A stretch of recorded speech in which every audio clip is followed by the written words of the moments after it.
আসসালামু আলাইকুম। আমার এই ভিডিওটা বানানোর উদ্দেশ্য হলো, আজকাল দেখি আমাদের পার্টি যে চরমোনাই পীর সাহেবের যে হাত পাকার পার্টি যে এমপি, উনি যে এমপি সংসদে গেছে, ওনারা নিয়ে সেটা অনেক ফেসবুক ইউটিউবের বাইরা ভিডিও বানা যে ওনারা তো ভালো কাজ করতেছে, ওনারা তো ভালো কাজ করতেছে। আমার একটা কথা হইলো, হালার পুতায় আমরা তো জানি আগের থেকে যে আলেমরা যদি ক্ষমতা যাইতে পারে তাহলে দুর্নীতি সাদাবাজি কোনো কিছু হবে না, ন্যায় বিচার পাইব, এলাকার মানুষের সাদাবাজি কোনো কিছু থাকবো না। কিন্তু হালার পুতায় তোরা তো ভোট দিস না, ভোট না দিয়ে সেটা এখন আরেক বেটা ভোট দিয়ে সেটা হামজালা বা ওই যে আমাদের চরমোনার এমপি রে ফাঁস করাইছে, ফাঁস করানোর পর এখন তোরা যায় সে প্রশংসা করস। কেন প্রশংসা করস এখন? হ্যাঁ, এখন তোরা প্রশংসা করস কেন? আমরা আগে থেকে জানি রে ভাই, আলেমরা ক্ষমতায় আসলে সমাজে দুর্নীতি চাঁদাবাজি সব কিছু বন্ধ হয়ে যাব, দেশ উন্নত হইব। এই কারণেই আমি চরমোনাইয়ের দল করি। ঠিক আছে, আমি আওয়ামী লীগ করতাম, আওয়ামী লীগকে আমার কাছে ভালো লাগে, চরমোনাই ভালো লাগে, কিন্তু চরমোনাইরে ভোট দিমু, বুঝছ? আমি জামাতের বন্ড বাহিনীর দল না। আমরা ওই যে ইসলাম নামদারি আমরা বন্ডামি করি না জামাতের মতো। আমরা চরমোনাইয়ের দল করি, একাই 100। আমরা জিতলে জিতলাম, না জিতলে জিতবো না, দরকার নাই। আল্লাহ যেদিন নিয়ে যায় কবুল করে ওই দিনই যাবো আমরা সংসদে। আমরা হাত পাকার লোক, আমরা আল্লাহর উপরে বিশ্বাস রাখি। তোদের মতো ইয়ে দলকে কি কয় এটা রে, এই বন্ড বাহিনীর দল করি না আমরা। ঠিক আছে, তো চরমোনাই হিসাবে দল করতে গেলে কলিজা লাগে। তো যারা চরমোনাইয়ের সমর্থন করেন, হাত পাকা সমর্থন করেন, তারা আমার ভিডিওটা দেখবেন, শেয়ার করবেন, আমার চ্যানেলটা ফলো দিয়ে রাখবেন। ইনশাআল্লাহ ভালো ভালো ভিডিও পাবেন। আমরা চরমোনাইয়ের সৈনিক ইনশাআল্লাহ। এখন বলতে পারো যে আমি আওয়ামী লীগ করতাম, কিন্তু শেখ হাসিনা চলে যাওয়ার পরে এখন চরমোনাইতে ঢুকে গেছি, না, এটা ভুল। আমার সাথে যারা আসছিল, আমি নির্বাচনের আগেও আমি চরমোনাই নিয়ে ঝগড়া করছি রুমের ভিতরে, না তোমাদের চরমোনাই সিট পাইব না। আলহামদুলিল্লাহ একটা সিট পাইছে, এটাই 300 সিট, একটা সিটে 300 সিট। এই যে হামজালা আইছে না একজন এমপি, হামজালায় আর চরমোনাই একই, আমরা পার্থক্য মনে করি না, কারণ উনি আলেম, আমাদের চরমোনাইয়ের যে উনি আলেম। দুইটা ভাগ হয়ে যথেষ্ট সংসদের মধ্যে, আর বেশি দরকার নাই। ঠিক আছে ভাই, তো আমি চরমোনাই আজকাতে করি না, 2018 থেকে চরমোনাই করি।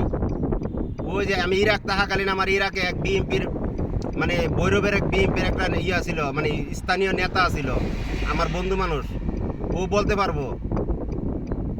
আমরা তখন থেকে বিএনপি করি, আওয়ামী লীগকে ভালো লাগে, আওয়ামী লীগ কাজ করে দেশের জন্য।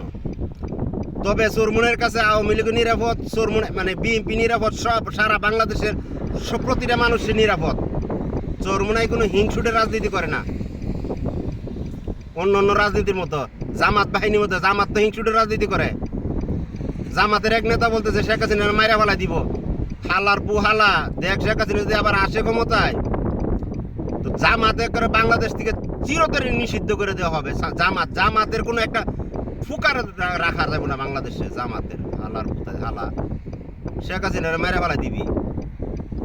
তো যাক, আমি আওয়ামী লীগে ভালো কাজ করে বিদায়, শেখ হাসিনা ভালো কাজ করে বিদায় আমি আওয়ামী লীগ করতাম। আমার বংশধর সবাই আওয়ামী লীগ করে।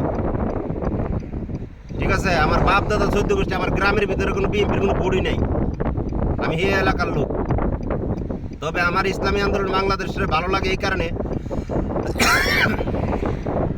রাজনীতির দিক তো পারফেক্ট,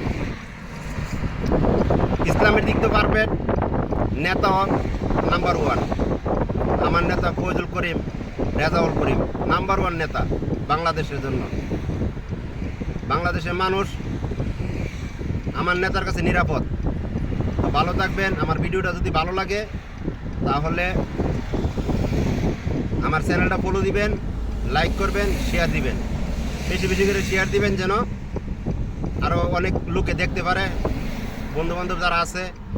যারা আমার চোরমনের সমর্থক আছে তারাও তাদের কাছে যেন ভিডিওটা যায়। আর আমরা মনে করেন যে অ্যাডভান্স গণ্যা দেই। 2012-তে বলছিলাম শেখ হাসিনা এমন কাজ করে যাবো বাংলাদেশের মানুষ যতদিন বাচ্চা থাকে ততদিন, শেখ হাসিনা যতদিন বাচ্চা থাকে ততদিন মনে রাখবো যে শেখ হাসিনা কী জিনিস। আর চোরমনের পীর সাহেব যদি ক্ষমতায় আসতে পারে তাহলে বাংলাদেশের মানুষ বুঝতে পারবো যে ক্ষমতা কী জিনিস আর নিরাপদ, দেশের ভিতরে নিরাপদ কী জিনিস। আর আমাদের দেশের সমস্যা হলে কোনটা জানেন? আর একটু কথা বাড়ান লাগতেছে। আমাদের দেশের সমস্যা কি জানেন? ওই শরিয়া আইন বলতে মানুষের ডরায়। মুনাফিকের বাচ্চারা ওই যেগুলা ইসলাম সম্পর্কে কোনো ধারণা নাই, এই লোকগুলাই মানে শরিয়া আইন রে ডরায়। যারা ইসলাম বুঝে না তারাই শরিয়া আইন রে ডরায়। কারণ আমি মনে করি ইসলামী আন্দোলন বাংলাদেশ যদি ক্ষমতায় আসে তাহলে আলহামদুলিল্লাহ, যদি আমি আমার সংসারের ভিতরে আমি যদি কাজ করি, আমার ফ্যামিলি যদি আমি ফালতে পারি, তাহলে আমার ওয়াইফ কেন বাইরে যায় কাজ করব? আমার ওয়াইফ কেন যায় বাইরে কাজ করবো? আমার বোনে কেন যায় কাজ করব?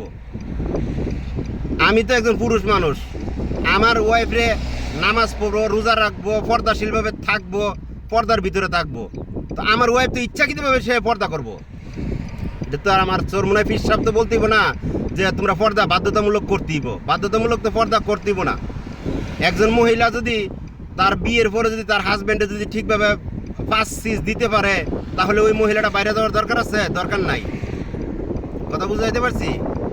এটা বোঝার চেষ্টা করবেন। আর আমার কথা হলো কোনটা, আমাদের দেশে জেনারেল শিক্ষিত যেগুলা, এগুলা ইসলাম সম্পর্কে টোটালি কোনো ধারণা নাই। আচ্ছা, এখন বলি কেন ধারণা নাই। আমি জেদ্দা এম্বাসিতে প্রধানমন্ত্রী শেখ হাসিনা 2012 সালে আসছিল উমরা করার জন্য।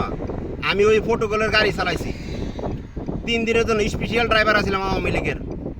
আমি আওয়ামী লীগের জেদ্দা রাবেকের সাধারণ সম্পাদক ছিলাম।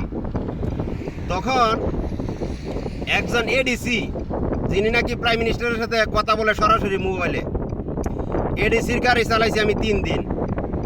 তো আমি চালানোর সময় উনি ইসলাম সম্পর্কে কোনো ধারণা নাই, কিন্তু উনি বিসিএস ক্যাডার, উনি একজন এডিসি, ইসলাম সম্পর্কে কোনো ধারণা নাই। এরাই ইসলামের বিরোধিতা করে। এইসব লোকগুলো ইসলামের বিরোধিতা করে। ইসলামের লোক যদি ইসলাম জানতো, ইসলাম কি জিনিস, কোরআন কি জিনিস, আল্লাহ কি জিনিস, আমাদের রসুল কি জিনিস, তাহলে তারা ইসলামের বিরোধিতা করতো না। ইসলামের বিরোধিতা কারা করে? যারা ইসলাম সম্পর্কে কোনো ধারণা নাই। তো আমি বলবো, ইসলামের ধারণা যদি পাইতে হয়, সঠিক ধারণা পাইতে হয়, তাহলে চোরমনায় যাও, 3 দিনের সফরে যাও, তাবলিগে যাও, 3 দিনের সফরে যাও। ইসলাম কি জিনিস বুঝতে পারবা, তখন শরিয়া কি জিনিস বুঝতে পারবা। আর যে লাস্টে যে কথাটা বলতেছি, আমাদের মা বোন যারা আছে বাংলাদেশে, তাদের স্বামী যদি কামাই করে রুজি করে যদি খাওয়াইতে পারে, পর্দার ভিতরে রাখতে পারে, তাহলে শরিয়া আইন এটা কি ভালো না খারাপ? আর যদি আমি মদ খাই, গাঁজা খাই, আমার ওয়াইফরে যদি 5 চিজ আমি না দিতে পারি, তাহলে সে তো বাইরে যাবেই কাজ করার জন্য। এইটাই হলো সমস্যাটা ইসলামে। এই যে বাংলাদেশে প্রতিটা মসজিদের ইমাম সাহেব, একজন আলেমের ওয়াইফ কি কোনোদিন যায় গার্মেন্টসে চাকরি করছে? কোনোদিন যায় চাকরি করছে? বা এই যে আলেম আছে, মুফতি আছে, তাদের ওয়াইফ কি চাকরি করে যায়? চাকরি করা লাগে না। আল্লাহর বরকত আছে তাদের উপরে।